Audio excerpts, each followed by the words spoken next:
For today's video, nandito tayo sa kagubatang ito at magsusurvive tayo ng buong maghapon na ang tanging gamit lamang ay ang aking itak.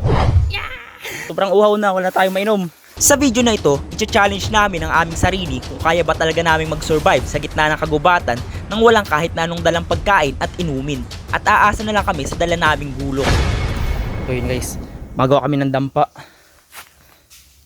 Nasa bundok kasi tayo tapos wala tayong gamit, itak lang. Wala tayong pag-estayan, kaya magawa tayo ng dampa.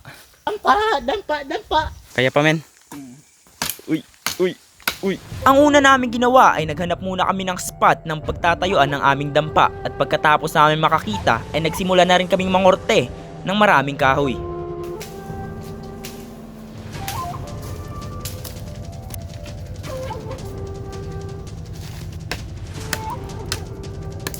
At dahil nga kami ay nasa gubat, hindi na rin kami nahirapan sa paghanap ng gagamitin namin mga kahoy sa aming paggawa ng dampa.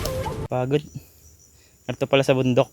Pagkatapos namin kumuha ng maraming mga kahoy ay isa-isa na rin namin itong hinakot papunta ron sa aming spot ng pagtatayuan. Shit, pagod men. Yeah. May isa pa tayong challenge boy. Isa pa tayong balakid sa ating paggagawa. Wala tayong panali. Wala tayong pako. Ano ang dapat gawin? Humanap. Hanap tayong panali men. At dahil kami nasa gubat, ine-expect na namin na wala kaming ibang papako o ipantatali sa paggawa ng dampa. Kaya ang ginawa na lang namin ay naghanap kami sa tabi-tabi ng mga pwedeng ipantali kagaya ng mga baging. Dito ang ating spot guys. Uy. Dito spot natin.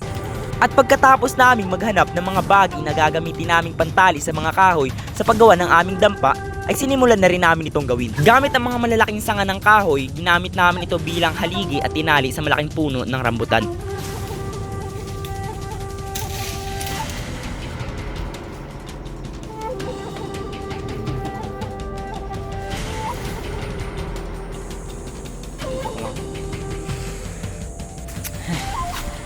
Pagod, nagugutom na kami.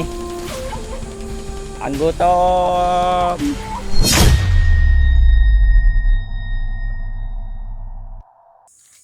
Hanap kami ng pagkain dito. Tara. Let's go! Gamit ang gulok, naghanap kami ng pwede naming makakain dito sa kagubatan. Yung kahit kami ay walang kasiguraduhan kung may makikita ba kami dito ang pagkain. Pero dahil wala tayong dalang kahit anong pagkain, talagang pinilit naming maghanap ng pwede naming kainin. May makakain na kami guys.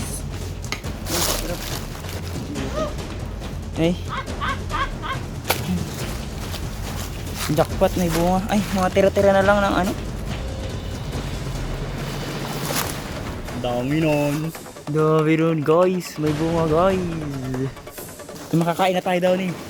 Masaya ka ba daw ni? May makakain na tayo daw ni. Mamalibang kami. Makuha tayong pambato men. Pagod.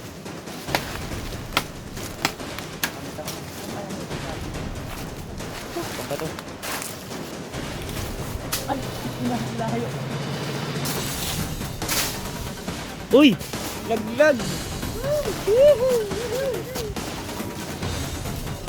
Apat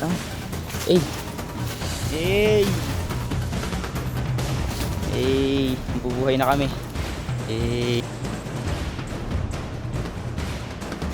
Good news to guys, mabubuhay na kami. Nakakain na. Mabubuhay na kami.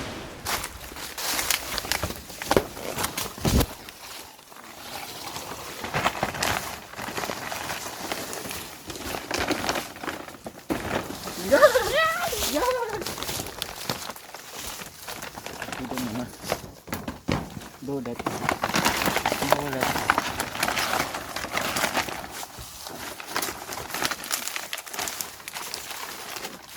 Let's go! Pagkakuha namin ng mangga na pantawid namin sa aming gutom, ay bumalik na rin kami sa aming spot para doon kumain. At sa mga oras na ito, kahit papaano ay gumana ang aming pakiramdam dahil kahit papaano ay nalamanan ang aming sikmura.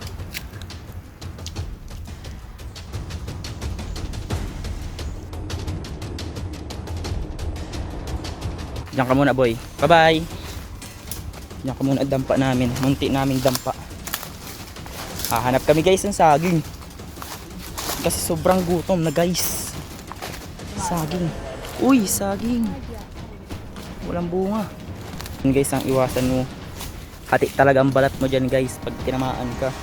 Ano naman? Ang ganyan ba guys oh? Talaga. Hati talaga ang balat. Uy. Uy, saging. Uy, sugat oh. Nadaat. Nadaat. So, yun guys. Wala kami nakita saging guys. Plan B. Let's go to plan B. Sobrang uhaw na, wala tayong mainom.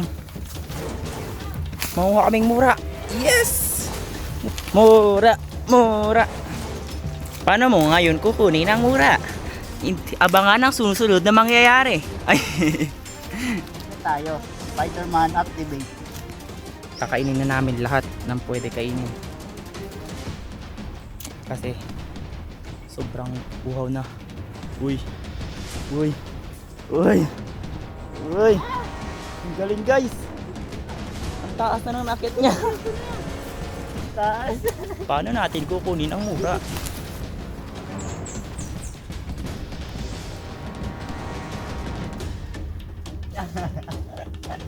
Yapos. Hindi marunong makiat. Ikaw daw, di ba marunong ka? Mura, magpakuha ka na. Nakamura. Nakamura. Eh, malapit na isa. Yun!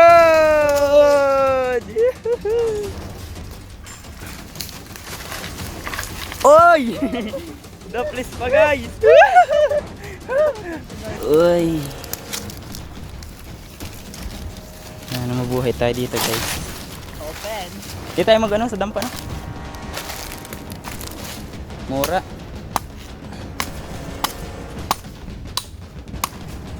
Bingi. Uy, pwede na, sarap na yan. Uy. Uy. Nice.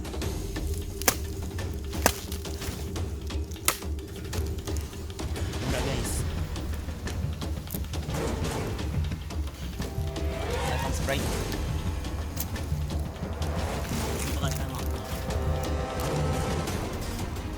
Yun o, yung malalaki.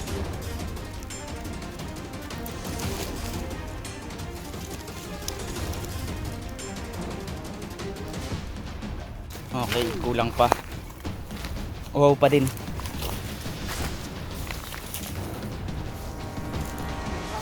Sayaw, sayaw. Uy. Uy. Uy. Ya. Ya. Ya. Uy.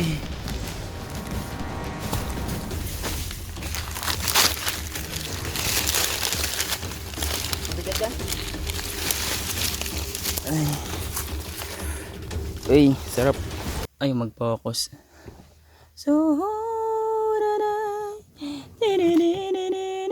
Dahil inabot na kami ng hapon dito sa bundok, napagdesisyon na namin na umuwi na dahil masyado rin delikado pag inabot kami ng dilim sa daan. Dahil sa totoo lang ay sobrang layo talaga nitong bundok na ito sa bahayan. Kaya kung may mangyari man ay sobrang mahihirapan kami humingi ng tulong. Okay na kami. I'm your habibi.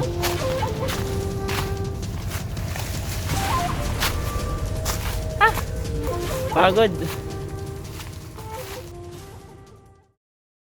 So that's all for this video. Salamat sa panonood. At bago ang lahat, shoutout muna kay Brent Gutierrez, kay Angelo Codera, kay Gino Manalo, kay Leo Salmo at kay Harold Javier. At kung gusto mo ma-shoutout sa akin next video, just comment down below.